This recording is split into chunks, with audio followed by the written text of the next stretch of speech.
Really felt, do you think, मैंने भी आखिरकार हम भी बहुत क्लोज रहे हैं मुख्यमंत्री के कार्यक्रम से, जैसे मान लिया वीरभद्र सिंह जी मुख्यमंत्री रहे, उनका टेन्योर भी मैंने बहुत नजदीक से देखा, पर मैंने उनको कभी ऐसे गली कूचे में जा जाकर एक एक दरवाजा, वो भी प्रधानमंत्री का invitation, had it been something serious matter, कोई वोट मांगने जाना, तब तो मैं समझ सकती थी जी पार्टी का कार्यक्रम है उसमें जा रहे हैं, बट एक इतना इन्विटेशन देने के लिए, कार्ड पकड़ाने के लिए अवश्य, मुझे लगता है कि एक इतनी बड़ी कुर्सी है, मुख्यमंत्री है वो प्रदेश के, तो उनको इस तरीके से इन गली और कूचों में घसीटना मेरे मुताबिक तो सही नहीं। Mentality of this people, can you imagine a person talking like this?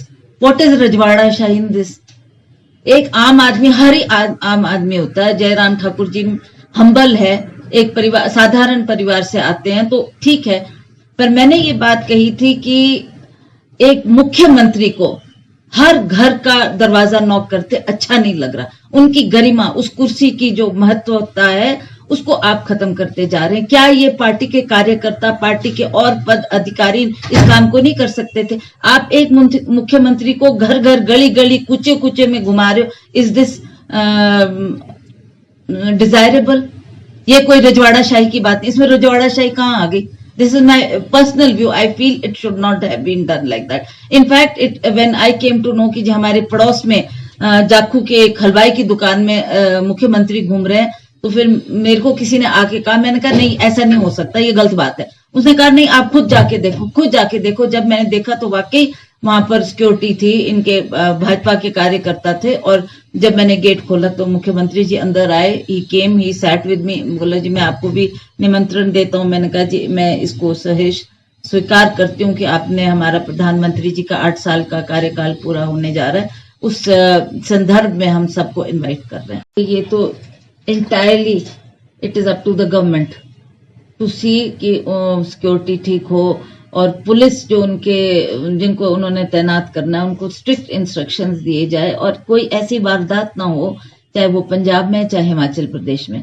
पिछले दिनों में आपने देखा कि हिमाचल प्रदेश में भी खालिस्तान की बात करने के लिए एक कोई व्यक्ति बार बार थ्रेट कर रहा था, उसने विधानसभा में भी झंडे लगवाए, उसने यहाँ कहा कि मैं रिज मैदान पे भी अपना झंडा हम लोग खालिस्तान का लगाएंगे।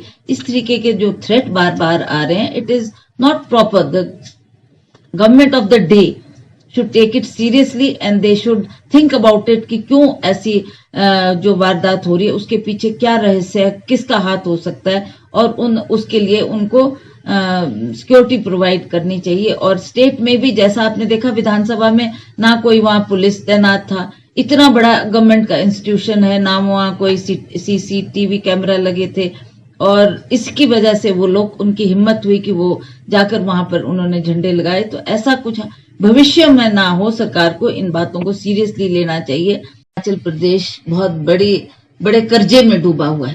तो पिछली बार जब प्रधानमंत्री मंडी आए थे तब भी लोगों को बहुत सी आशाएं थी, हमारे किसान बागवान चाहते थे उनके लिए कोई ऐसी बात करके दे, आर्थिक पैकेज देकर जाए, और जो हमारा सेब इंपोर्ट होता है उसके संदर्भ में भी लोगों ने आवाज उठाई थी। प्रधानमंत्री के ज्ञान में वो बात थी, पर उन्होंने कोई ऐसी बात हमारे किसानों या बागवानों के हित में नहीं की, और ना ही उन्होंने कोई आर्थिक पैकेज दिया। इस बार भी प्रधानमंत्री जी आ रहे हैं, लोगों को बहुत सी आशाएं कि शायद वो कुछ ना कुछ हमारे किसानों या बागवानों के लिए देकर जाएंगे। और जो हम इतने कर्ज में डूबे हैं, 70,000 करोड़ के कर्जों में हिमाचल प्रदेश डूबा है, तो हमें लगता है कि कोई आर्थिक पैकेज दें जिससे प्रदेश का भी भला हो और हम इस कर्ज से भी उबर पाए। बहुत ही दुखद घटना है। मैंने जब कल इसके बारे में टीवी में देखा तो मुझे भी बहुत अफसोस लगा कि एक उभरता हुआ सितारा, एक उभरता हुआ सिंगर, और उम्र भी बहुत छोटी थी, अभी तो उसने बहुत ऊंचाइयों को छूना था, उसकी ऐसी निर्मम हत्या की गई, जिसके लिए मैं खेद व्यक्त करती हूँ। और जिस तरीके से ये हत्या हुई है वो भी बहुत दुखदायक है। आपकी सरकार है, आप गवर्नमेंट को देखना चाहिए था कि अगर इनको कोई थ्रेट था तो उनको सिक्योरिटी प्रोवाइड करते। सिक्योरिटी उनके पास थी और उनको बार बार सरकार को भी कहा गया, पर उन्होंने उनकी सिक्योरिटी विड्रॉ की और दूसरे दिन ही ये हादसा हो गया। तो art they responsible for what they've done? Obviously उसने तभी मांगी होगी सिक्योरिटी जब उसको कहीं से थ्रेट मिल रहा होगा, और सिक्योरिटी देना और वापस लेना इज नॉट प्रॉपर। तो आज उस बच्चे को हमने खोया है, जो हम सबको अफसोस है उसके जाने का। और मैं चाहूंगी कि ऐसा इंसिडेंट कोई भविष्य में ना हो, तो सरकार इन विषयों को सीरियसली ले, और अगर किसी को लगता है कि उनके ऊपर कोई सिक्योरिटी थ्रेट है तो उनको सिक्योरिटी प्रोवाइड की जाए।